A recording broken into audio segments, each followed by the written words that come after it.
राम से मिथिला के राजपुरोहित शतानंद जी विशेष रूप से प्रभावित हुए। शतानंद जी ने कहा, हे राम, आप बड़े सौभाग्यशाली हैं कि आपको विश्वामित्र जी गुरु के रूप में प्राप्त हुए हैं। वे बड़े ही प्रतापी और तेजस्वी महापुरुष हैं।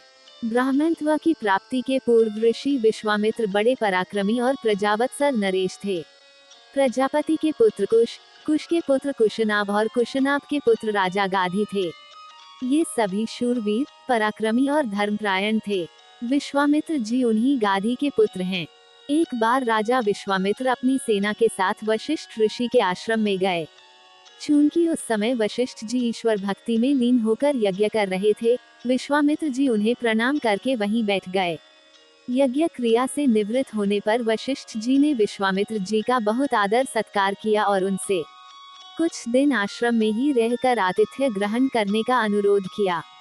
इस पर यह सोचकर कि मेरे साथ विशाल सेना है और सेना सहित मेरा आतिथ्य करने में वशिष्ठ जी को कष्ट होगा, विश्वामित्र जी ने नम्रता पूर्वक विदा होने की अनुमति मांगी। किंतु वशिष्ठ जी के अत्यधिक अनुरोध करने पर थोड़े दिनों के लिए राजा विश्वामित्र को उनका आतिथ्य स्वीकार करने के लिए विवश होना पड़ा। राजा विश्वामित्र के आतिथ्य स्वीकार कर लेने पर वशिष्ठ जी ने कामधेनु गौ का आह्वान किया और उससे विश्वामित्र तथा उनकी सेना के लिए 6 प्रकार के व्यंजन तथा समस्त प्रकार की सुविधाओं की व्यवस्था करने की प्रार्थना की। उनकी इस प्रार्थना को स्वीकार करके कामधेनु गौ ने सारी व्यवस्था कर दिया। वशिष्ठ जी के अतिथि सत्कार से राजा विश्वामित्र और उनके साथ आए सभी लोग बहुत प्रसन्न हुए। कामधेनु गौ का चमत्कार देखकर विश्वामित्र के मन में उस गौ को प्राप्त कर लेने की इच्छा जागृत हुई और उन्होंने वशिष्ठ जी से कहा कि ऋषि श्रेष्ठ, कामधेनु जैसी गौ तो किसी वनवासी के पास नहीं वरन राजा महाराजाओं के पास ही शोभा देती है। अतः आप इसे मुझे दे दीजिए। इसके बदले में मैं आपको सहस्त्रों स्वर्ण मुद्राएं दे सकता हूँ। इस पर वशिष्ठ जी बोले कि राजन, ये गौ ही मेरा जीवन है और इसे मैं किसी भी कीमत पर किसी को नहीं दे सकता। वशिष्ठ जी के इस प्रकार कहने पर विश्वामित्र ने बलात् उस गौ को पकड़ लेने की आज्ञा दे दी और सैनिकगण उस गौ को डंडे से मार मार कर हाँकने लगे। कामधेनु गौ ने क्रोधित होकर अपना बंधन छुड़ा लिया और वशिष्ठ जी के पास आकर विलाप करने लगी।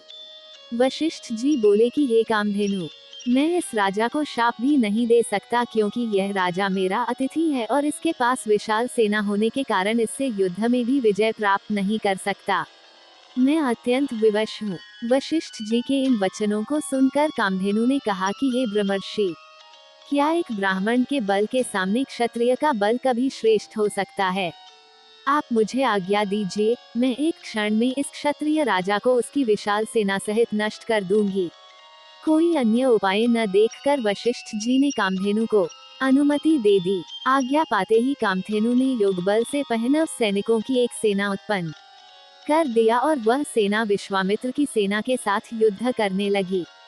विश्वामित्र जी ने अपने पराक्रम से समस्त पहनव सेना का विनाश कर डाला। इस पर कामधेनु ने सहस्त्रों शाक, धून, बर्वर, यवन और काम्बोज सैनिक उत्पन्न कर दिया। जब विश्वामित्र ने उन सैनिकों का भी वध कर डाला तो कामधेनु ने मारक शस्त्रास्त्रों से युक्त अत्यंत पराक्रमी योद्धाओं को उत्पन्न किया जिन्होंने शीघ्र ही राजा विश्वामित्र की सेना को गाजर मूली की भांति काटना आरंभ कर दिया।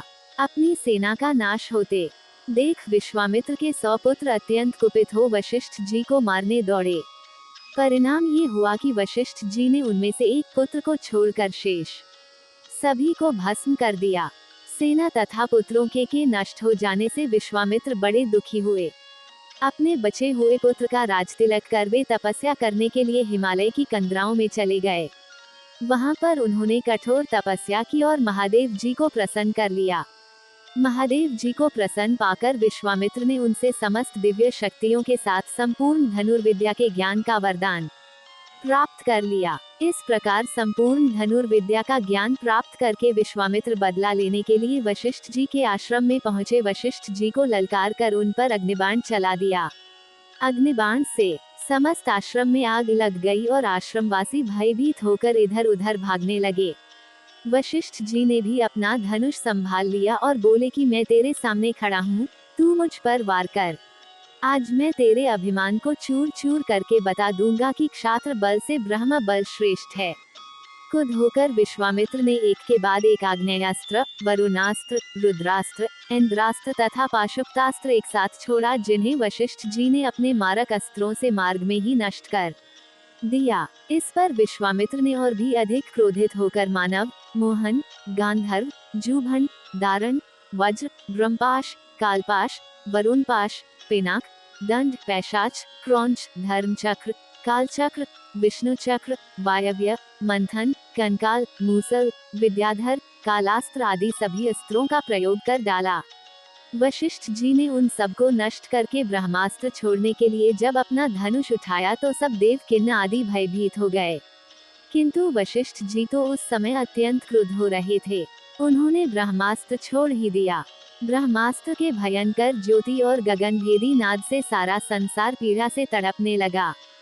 सब ऋषि मुनि उनसे प्रार्थना करने लगे कि आपने विश्वामित्र को परास्त कर दिया है, अब आप ब्रह्मास्त्र से उत्पन्न हुई ज्वाला को शांत करें। इस प्रार्थना से द्रवित होकर उन्होंने ब्रह्मास्त्र को वापस बुलाया और मंत्रों से उसे शांत किया। पराजित होकर विश्वामित्र मणिहीन सर्प की भांति पृथ्वी पर बैठ गए और सोचने लगे कि निस्संदेह क्षात्र बल से ब्रह्म बल ही श्रेष्ठ है। अब मैं तपस्या करके ब्राह्मण की पदवी और उसका तेज प्राप्त करूंगा। इस प्रकार विचार करके वे अपनी पत्नी सहित दक्षिण दिशा की ओर चल दिए। उन्होंने तपस्या करते हुए अन्न का त्याग कर केवल फलों पर जीवन यापन करना आरंभ कर दिया। उनकी तपस्या से प्रसन्न होकर ब्रह्मा जी ने उन्हें राजर्षि का पद प्रदान किया। इस पद को प्राप्त करके भी ये सोचकर कि ब्रह्मा जी ने मुझे केवल राजर्षि का ही पद दिया, महर्षि देवर्षि आदि का नहीं, वे दुखी ही हुए। वे विचार करने लगे कि मेरी तपस्या अब भी अपूर्ण है, मुझे एक बार फिर से घोर तपस्या करना चाहिए।